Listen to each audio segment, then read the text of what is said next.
Rebonjour à tous. Alors, on a le plaisir d'accueillir Jacques Tardif. Il a déjà été présenté tout à l'heure, mais voilà, vous le connaissez tous. Son nom vous dit forcément quelque chose.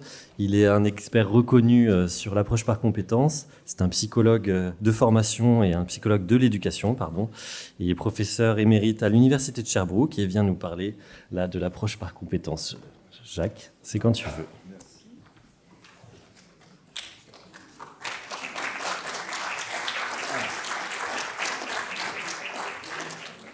Alors, bonjour à chacune de vous et à chacun. Plaisir de vous rencontrer. J'ai passé 3 jours déjà dans des ateliers avec des gens de l'Université de Montpellier pour réaliser une autre fois que ce fameux concept de compétence avait de la polysémie dans les ailes et que ce serait peut-être important de s'arrêter un peu pour mieux le définir. Mais avant de plonger dans... Excusez-moi. Ma préparation, je voudrais faire un petit lien avec ce qui a été mentionné avant. Donc, Christophe a fait référence à Michel Serres. Michel Serres a dit un jour, mais c'était avant l'intelligence artificielle qui montait avec des galons, il avait dit « L'humain perd en mémoire, mais gagne en intelligence ». Alors moi, j'ai cru ça vraiment, je trouvais que c'est fantastique. Mais avec l'intelligence artificielle, je me pose tout à coup un certain nombre de questions, mais je pense que ce sont la perte en mémoire, ça n'a pas débuté hier. Alors, je vais respecter tout mon temps. Deuxièmement, si moi, on me donnait 3 minutes, disons 4, pour me dire, mais vous, monsieur, dans le domaine de l'IA, vous êtes à quel endroit?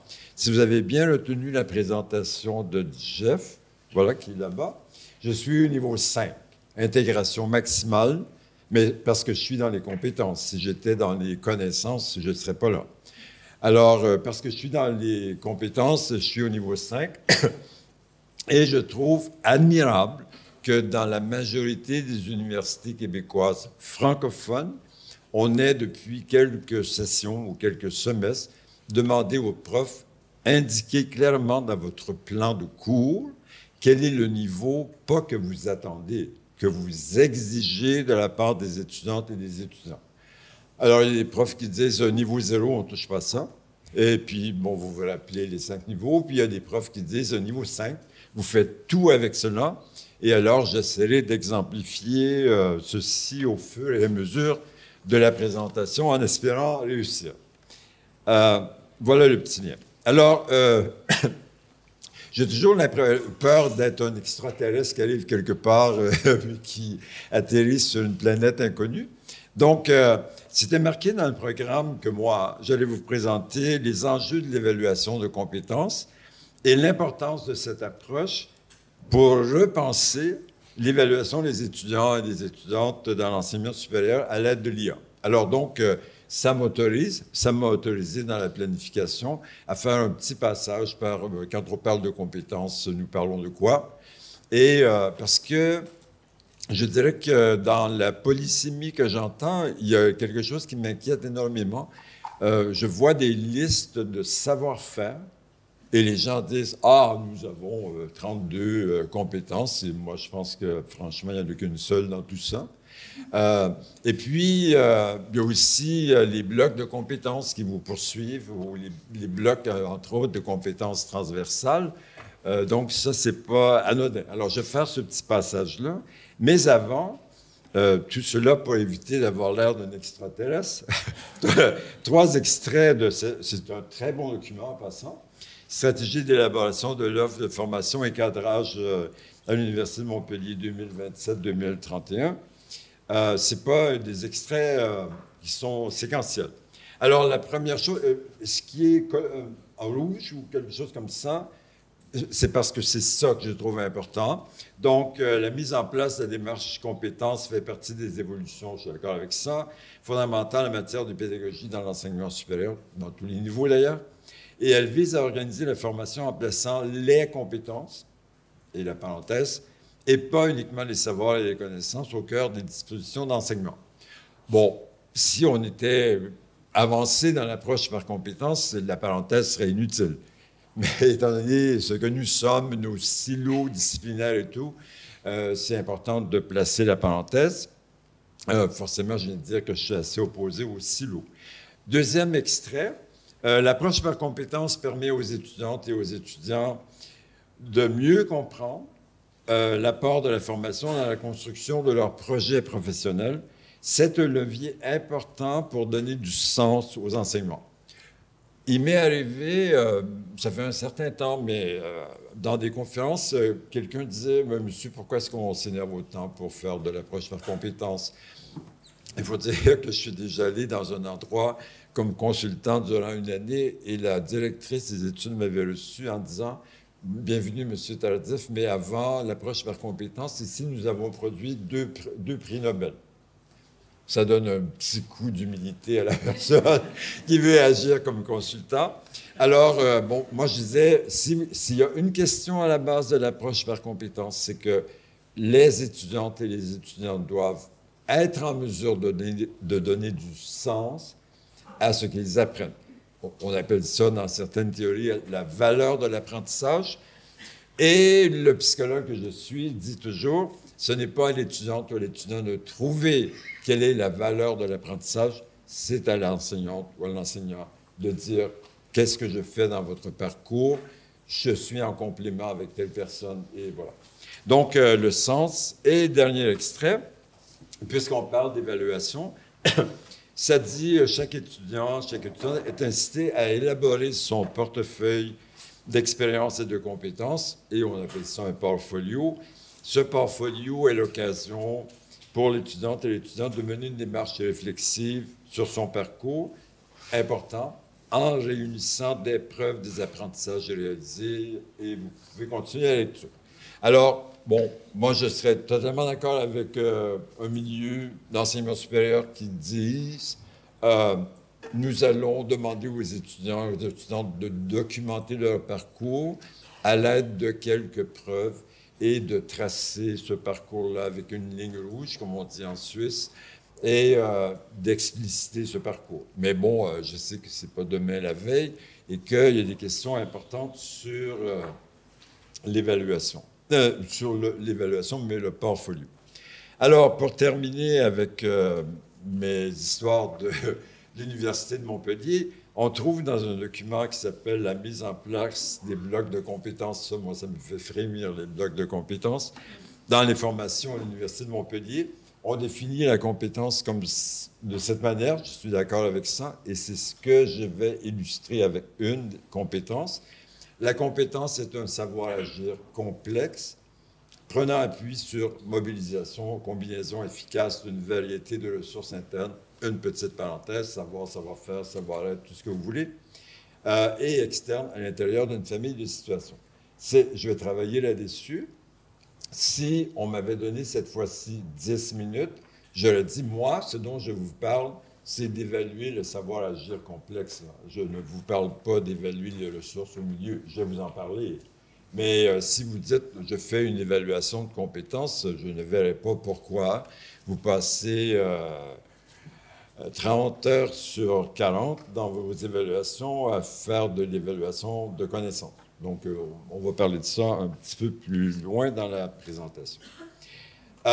Donc, j'essaie d'exemplifier qu'est-ce que c'est une compétence pour moi. J'ai mentionné au début, je le dis maintenant, que pour moi, une compétence, ce n'est pas une addition de savoir-agir, de savoir-faire. Alors, quand on demande à un psychologue cogniticien ou des gens qui travaillent dans le domaine des sciences cognitives, quelle est la distinction entre un savoir-agir et un savoir-faire? La personne dit, ben c'est ça. Les savoir-faire, grâce à l'usage, deviennent automatisés. Si vous n'aimez pas ce mot-là, le savoir-faire passe sous le seuil de la conscience. Vous le faites, pensez à la conduite automobile et tout ce à quoi vous pensiez quand vous avez commencé à conduire une auto manuelle, voilà, et tout ce que vous faites maintenant.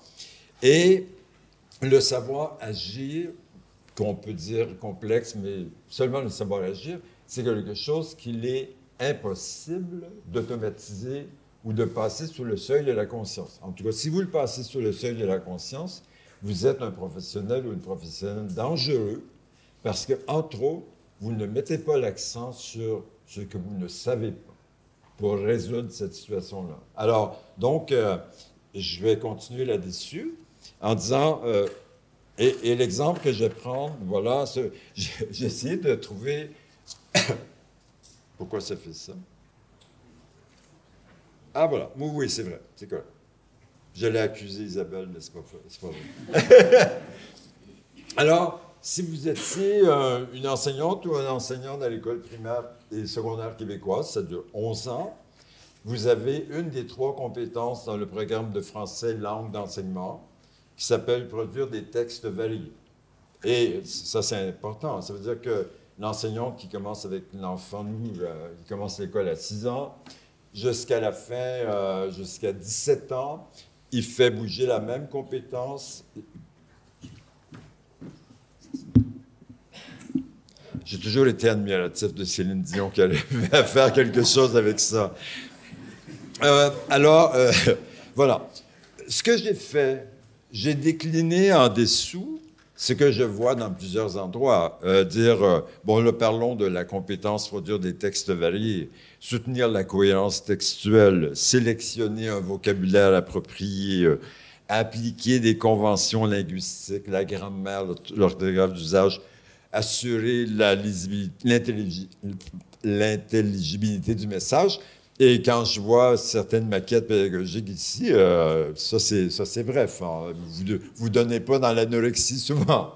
Donc, vous pouvez décliner ça longtemps. Alors, pour moi, tout ce qui est mentionné ici, 1, 2, 3, 4, et puis on peut avoir une liste, ce ne sont pas des compétences. C'est des savoir-faire.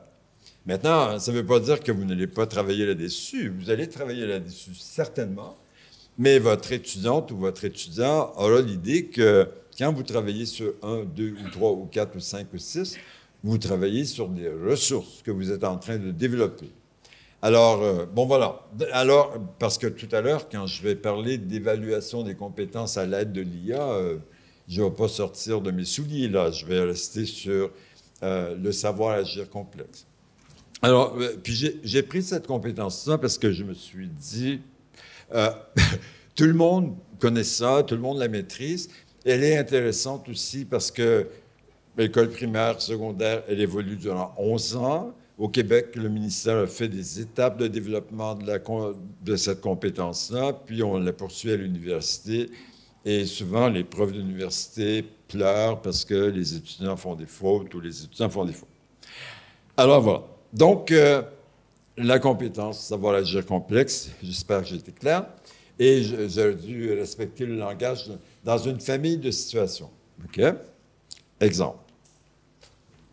Si je suis un prof de un enseignant primaire, pour moi, écrire un texte narratif, c'est la même compétence que écrire un texte éditorial.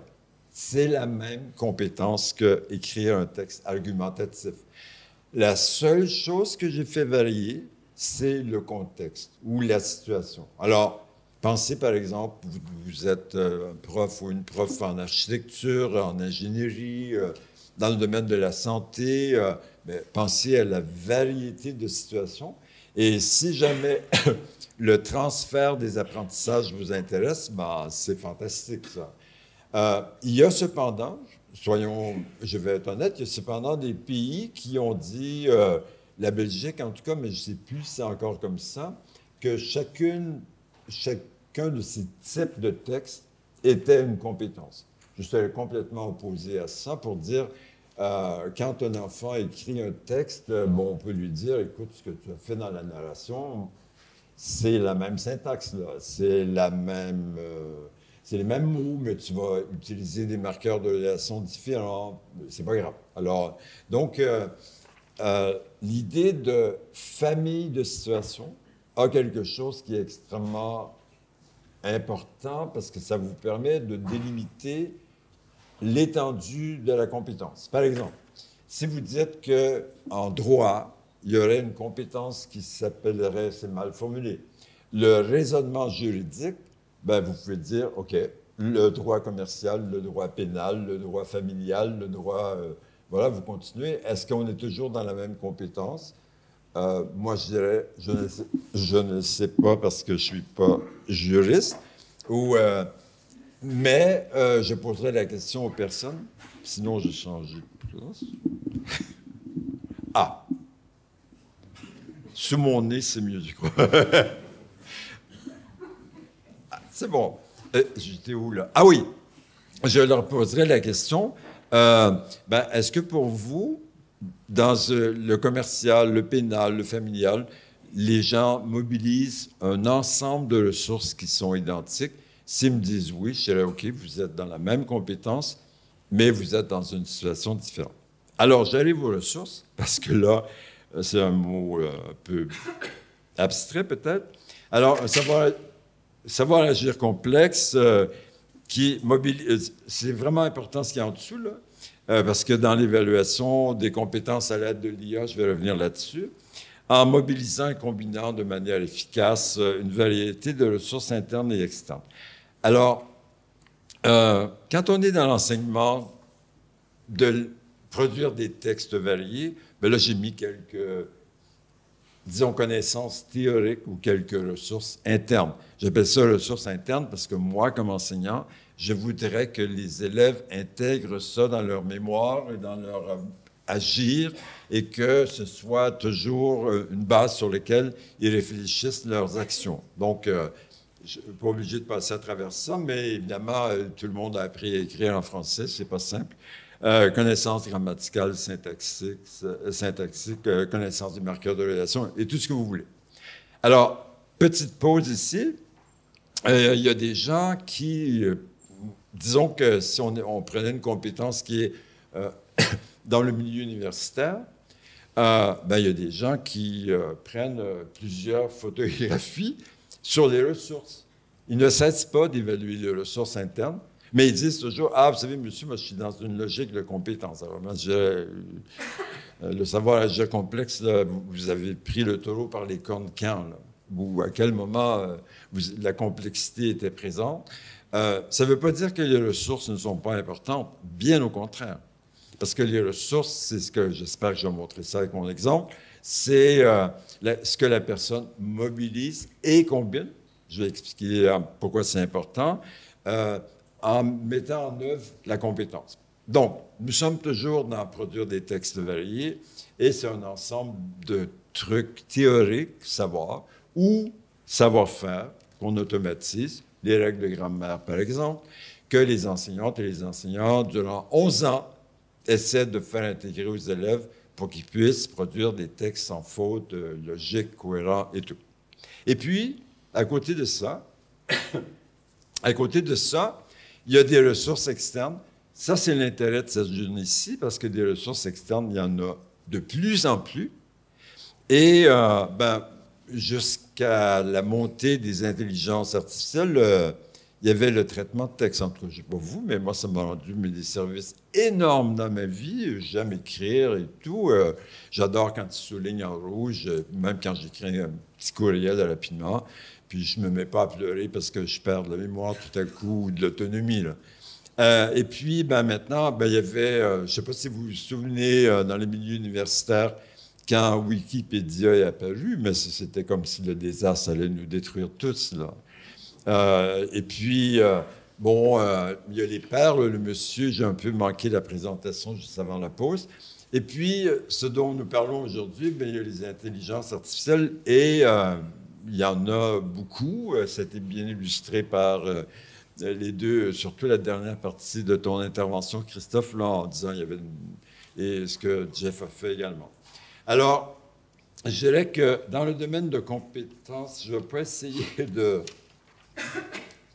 Je vais essayer un petit truc. Non, je ne vais pas le faire. Oui. C'est parce que je suis dans un autre clavier que le mien. Puis je ne veux pas que vous voyez ce que je fais, mais vous le voyez. Voilà. Alors, donc, ce que moi je fais, je mets l'accent... Ça marche pas, c'est pas grave. Je mets l'accent sur le savoir agir complexe. Ce que je vais parler avec vous jusqu'à la fin, c'est ça porte toujours du savoir agir complexe parce que je veux évaluer les compétences. Maintenant, si vous évaluez la mobilisation, même pas. Si vous évaluez les ressources internes et vous considérez une large base de connaissances, vous êtes médecin, formateur en médecine ou en domaine de la santé, vous donnez un cours de pathophysiologie, puis quand vos étudiants ont 10 sur 20, vous êtes OK, nice, parfait. Vous pouvez partir. Moi, je suis inquiet, mais peut-être on voit que les gens ne sont pas très inquiets là, parce qu'on vit avec ça. Alors, quand on met l'accent seulement sur les ressources, on arrive à des choses où Moi, quand j'ai commencé ma formation universitaire, ça fait longtemps, et à l'époque, il y avait une grande discussion, c'était pourquoi le seuil de passage pour la réussite n'est pas 80 % parce qu'on avait de 0 à 100, quoi. Et ça n'a pas tenu la route longtemps, mais c'était une très bonne idée, parce que faire passer des gens à 10 sur 20 avec un petit truc de compensation de temps en temps dans les ailes, c'est un peu risqué, là, mais bon. Donc, il faut que je revienne au bon endroit. Ne vous inquiétez pas. Je me retrouve, voilà. Je dis toujours, l'expression québécoise, je ne sors jamais sans mon Macintosh, mais ici, c'était autre chose. Donc, OK. Donc, on arrive au fait, mais là, c'est combien de temps? OK, super. On arrive au clou de la question dans le titre. Je dirais, je marque évaluer les compétences. Vous avez à votre droite évaluer des ressources internes, à votre gauche évaluer des ressources, le savoir-agir. Alors, pour moi, je vais mettre l'accent plus sur le savoir-agir complexe, que j'ai appelé ça, mais vous pouvez appeler ça n'importe comment. Puis si jamais ça vous inquiète, le AD et le AP, ne retenez pas ça. C'est des apprentissages déclaratifs et des apprentissages procéduraux. Mais bon, voilà. Et je dirais de manière très catégorique, si vous êtes dans l'évaluation des ressources, on est à droite, si vous êtes dans l'évaluation des ressources, je ne comprendrai pas vraiment pourquoi vous vous fatigueriez pour l'IA. Parce que ce que vous allez faire, vous allez enfermer des gens dans une salle pour qu'ils répondent, vous allez leur enlever leur cellulaire, puis bonne chance quand le cellulaire sera dans les lunettes, ou les tiges de lunettes. Ça, c'est dans 2 ans. Je ne sais pas, il faut demander à Christophe, là, pour ce genre de truc-là. Alors, mais si vous voulez intégrer l'IA, c'est forcément une intégration qui est minimale ou minimaliste, parce que c'est hors contexte. C'est vraiment quelque chose qui est une abstraction, quoi, et puis penser à tous les champs disciplinaires. Et si vous allez vers l'évaluation de savoir-agir, je ne comprendrai pas, là aussi, pourquoi vous ne feriez pas une intégration maximale de l'IA. Mon point de référence, je travaille maintenant beaucoup dans le domaine de la formation en santé. Tous ces gens-là, sauf les ostéopathes, parce qu'eux, ils ont quelque chose de très particulier, les gens disent, ma question maintenant, ce n'est pas est-ce que j'utilise l'IA dans ma profession, c'est comment je vais intégrer ça dans la formation. Parce que si on pose la question à des radiologues, radiologistes, à des gens, peu importe dans le domaine, moi, je disais il n'y a pas longtemps à quelqu'un ici, moi, le médecin que je vois, je suis en santé, tu vois, Louis, le médecin que je vois, il me demande la permission pour enregistrer notre conversation avec l'IA. Puis après ça, il produit un petit rapport, puis il dit, monsieur, si vous avez un grave problème de santé, l'IA me proposerait 3 ou 4 diagnostics, puis je discuterais de ça avec vous. Voilà. Alors, je dirais que, puis, cette référence en bas, en Australie, peut-être que Jeff pourrait parler de ça, mais ils sont vraiment très, très, très engagés dans comment intégrer l'IA et tout. Et puis, comment on pourrait rendre ça significatif pour les étudiants. Alors, je continue avec les mêmes auteurs pour dire, voilà, ça fonctionne bien, Isabelle, je suis tranquille. Ce qu'il y a là, c'est ce qu'il y avait au début. Vous déterminez l'évaluation, ce que vous allez faire. Et puis, les situations authentiques, mais ça, c'est important dans l'évaluation des compétences. Un point qui est vraiment important ici, qui n'était pas là, c'est dans toutes les situations d'évaluation de compétences, ben moi, je vous ai dit, hein, je suis au niveau 5, là. L'IA, go, allez-y, là, intégrez ça. Donc, la question, c'est, l'étudiante ou l'étudiant n'a pas le choix d'expliciter les contributions de l'IA à sa production. Je vais illustrer ça tantôt, là. Et donc, après ça, il y a une autre étape qui est porter un jugement valide et fidèle. Je reviendrai là-dessus, j'aurai le temps, dans les 5 dernières minutes ou 3, de parler de la validité et de la fidélité et de l'équité dans l'évaluation. Voilà. Alors, je vous donne un exemple, quelques situations d'évaluation, mais je vais passer passablement de temps sur la première. Je suis aussi, je l'ai marqué, je l'ai dit dans le tableau, je suis dans une logique de situation d'évaluation authentique. Je ne verrai pas pourquoi on commencerait à créer de manière artificielle des situations, mais je suis d'accord avec tout ce qui est l'usage de l'étude de cas ou des choses comme ça. J'ai aucun problème avec ça. Mais posez-vous toujours la question, est-ce que ça existe vraiment ou pas? Alors là, dans l'exemple que je vous donne, je suis vraiment très québécois parce que nous, l'aide médicale à mourir, on utilise ça depuis longtemps. Ça fait, disons, une dizaine d'années. Pour une raison inconnue, au Canada, on ne comprend pas pourquoi le Québec fait un usage vraiment beaucoup plus grand que les autres provinces, mais la question n'est pas là. Alors, si moi j'étais en droit, puis les étudiants, j'ignore toujours si vous dites session ou semestre, mais pour moi, semestre, voilà. Bon, alors la demande aux étudiants serait, puis je vais parler de l'IA après, au terme d'un 5e semestre de formation dans une licence en droit, c'est authentique, là. Les étudiants doivent rédiger un essai sur les aspects juridiques de l'aide médicale à mourir. Ils doivent, entre autres, considérer, 1, les exigences d'un consentement libre et éclairé, 2, différencier l'aide médicale à mourir du suicide assisté. 3, pourquoi les enfants, les adolescents et les personnes vivant avec des problèmes de santé mentale sont exclus de ce choix médical. C'est vraiment une question épineuse. C'est une question, disons, le dernier point, là, c'est une question qui hante les Canadiens maintenant. Pourquoi les adolescents, les enfants et les personnes vivant avec des problèmes de santé mentale sont exclus, alors qu'en Belgique, je crois que... Voilà.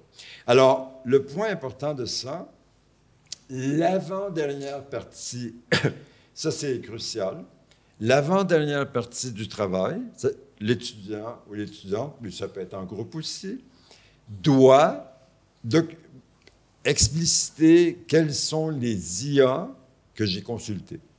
Deuxièmement, quelles sont les contributions des IA à la construction progressive de mon argumentation?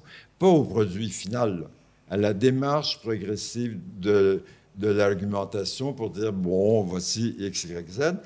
Et, point très important, les justifications qui ne feraient pas partie de l'essai si je n'avais pas consulté l'IA. Moi, je suis d'accord avec Jeff, quand on signe un document, on dit Jacques Tardif, c'est moi qui le fais, je fais confiance à l'étudiante ou à l'étudiant.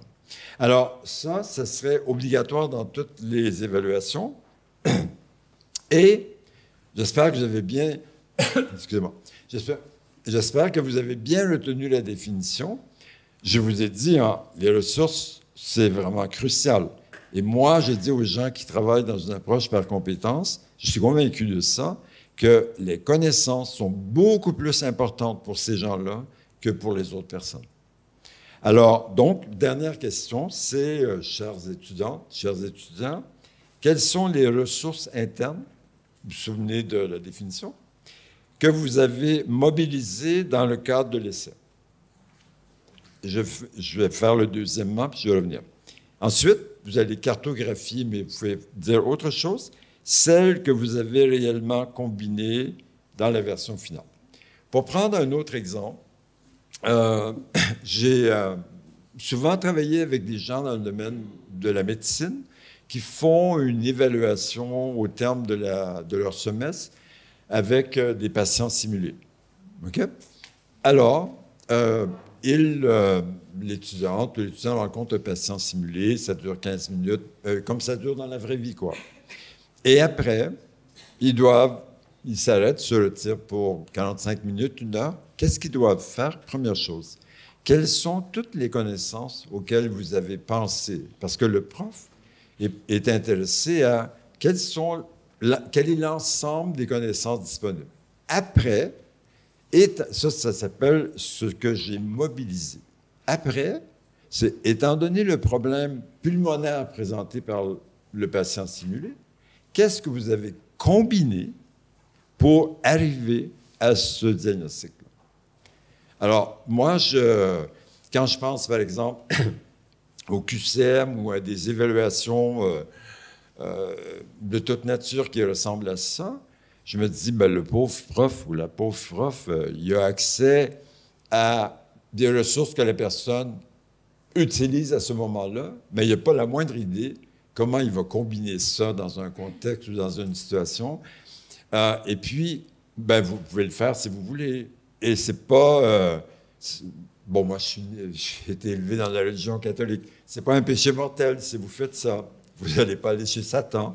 Mais ça serait important de dire, écoutez, aux étudiantes et aux étudiants, là, notre caméra n'est plus centrée sur le savoir-agir complexe, elle est centrée sur quelque chose que nous, on estime que tu dois mettre dans ta tête et vraiment contrôler ça. Alors, j'écoutais les présentations ce matin. Pour moi, les 2 derniers points-là, l'avant-dernière partie de l'essai et la dernière partie, ce sont des obligations incontournables. C'est un pléonasme, ça. C'est pas grave. Ça souligne ce que je veux dire. Et c'est là où, pour moi, l'usage intelligent des compétences, l'usage réfléchi des compétences se manifeste. Maintenant, si vous faites ça, je sais que des gens... 10 minutes, merci. Je vais atterrir au bon endroit, je pense. Si vous faites ça, ben, vous pouvez faire plusieurs choses. Hein. Vous pouvez demander à des gens... Bon, moi, je n'ai pas tout entendu là, quand la personne parlait de l'évaluation par les pairs, mais je sais qu'il y a quelqu'un ici ou des gens ici qui maîtrisent ça. Vous pouvez demander aux gens de faire un essai structuré, comme on connaît bien, avec une argumentation et tout. Mais n'oubliez pas les dernières parties, là, parce que sinon, vous allez avoir des doutes sur la contribution de l'IA et qu'est-ce que l'étudiante ou l'étudiant sait vraiment. Vous pouvez faire une annexe réflexive si vous voulez. Puis, bon, moi, je suis un adepte des cartes conceptuelles ou des cartes heuristiques parce que ça représente assez bien. Et puis, si vous avez beaucoup de doutes sur le texte qui est fait de manière asynchrone, vous pouvez demander une présentation orale de l'essai avec mise en lumière des éléments juridiques, ou vous pouvez faire un débat simulé avec les étudiants, puis vous pouvez faire des entretiens réflexifs enregistrés. Enfin, il y a plusieurs possibilités où vous pouvez vous-même réaliser... Il faut que je me cadre. Réaliser ce que vous demandez aux étudiantes et aux étudiants. Je vais être honnête avec vous, cette diapositive a été faite par Claude, une intelligence artificielle, alors que je lui ai dit qu'est-ce que j'allais présenter avant. Puis je me suis dit, dans l'oral, je n'avais pas pensé à l'entretien réflexif enregistré, je le remercie. Et puis, pour être honnête avec vous, voilà. Donc, ce serait... mais on pourrait prendre d'autres exemples. Je ne vais pas... Il me reste à peu près 5 minutes. Voilà. Vous pourriez avoir n'importe quel exemple. La limite de mes exemples, maintenant, je m'en veux un peu parce que il y a probablement des gens ici, en tout cas, s'il n'y en a pas ici, il y en a ailleurs, qui disent « Ah, c'est intéressant ce que vous racontez, mais nous, on ne professionnalise pas, vous savez. Nous, on développe des penseurs ou dans la société. Voilà. Donc, mais il y a plein d'exemples de situations authentiques pour les penseurs, peu importe qu'ils soient, sociologues, philosophes ou autres. Donc, ici, un exemple. Baccalauréat, pour vous, c'est licence. J'ai fait un Québécois de moi. Nous, LMD, c'est pas comme ça, mais bac, maîtrise, doctorat, voilà. Les étudiants doivent concevoir un système de refroidissement pour un petit moteur électrique. Oh, ça a été bien cette semaine à Montpellier, hein, utilisé dans des environnements à haute température. Pourquoi j'ai mis ça là? Parce que eux, si vous regardez le troisième point, ben, ils font plein de simulations. Ben, bravo, hein, parce qu'au lieu de dire on va tenter ça, puis ça va prendre 5 jours ou 10 à voir si ça fonctionne, ben, ils demandent à l'IA de faire une simulation thermique ou quelque chose comme ça et déterminer.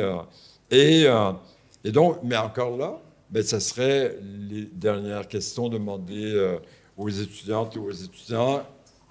Quel est l'usage que vous avez fait de l'IA et en quoi ça a contribué à votre proposition de système de refroidissement?